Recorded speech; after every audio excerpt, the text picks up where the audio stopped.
హైదరాబాద్లోని old Boinapalli, new Boinapalli, Marredpally, నల్లగుట్టల్లో Sadar ఉత్సవాలు ఘనంగా జరిగాయి. ఈ కార్యక్రమంలో ఎమ్మెల్యే శ్రీ గణేష్ పాల్గొన్నారు.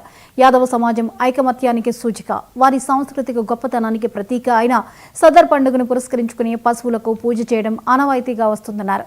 రాష్ట్ర అభివృద్ధిలో యాదవ సోదరుల కృషి ఎంతో ఉందని, కాంగ్రెస్ ప్రభుత్వం కూడా సదర్ పండుగను రాష్ట్ర పండుగగా గుర్తించి యాదవ సమాజానికి తగిన గౌరవం ఇచ్చిందని తెలిపారు.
₹35,00,000 కూడా యాదవ్ భవన్ ఫస్ట్ ఫ్లోర్ కట్టడానికి కేటాయించడం జరిగింది.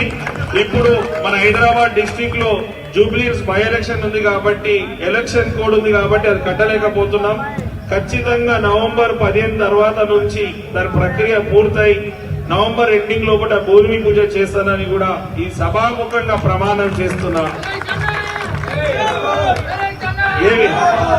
ఏ విధంగా అయితే ముఖ్యమంత్రి గారు యాదవుల పాత్ర గురించి వివరించారో, నేను ఈ రోజు ఎమ్మెల్యే అయినా కూడా ప్రధాన పాత్ర యాదవ్ సోదరులదే. నేను యాదవులకు ఎప్పటికీ రుణపడి ఉంటానని ఈ సభాముఖంగా తెలుపుతూ, నన్ను ఇంత బ్రహ్మాండమైన వేడుకలో భాగస్వామ్యం చేసినందుకు వేదిక మీద ఉన్న ప్రతి ఒక్కరికి, ఈ కమిటీ సభ్యులకి, ముఖ్యంగా ఇంత మంచి కార్యక్రమానికి మంచి ఏర్పాట్లు చేసి ఎలాంటి అవాంఛనీయ సంఘటనలు జరగకుండా చూసుకున్న పోలీస్ సిఐ అయిన తిరుపతి రాజు గారు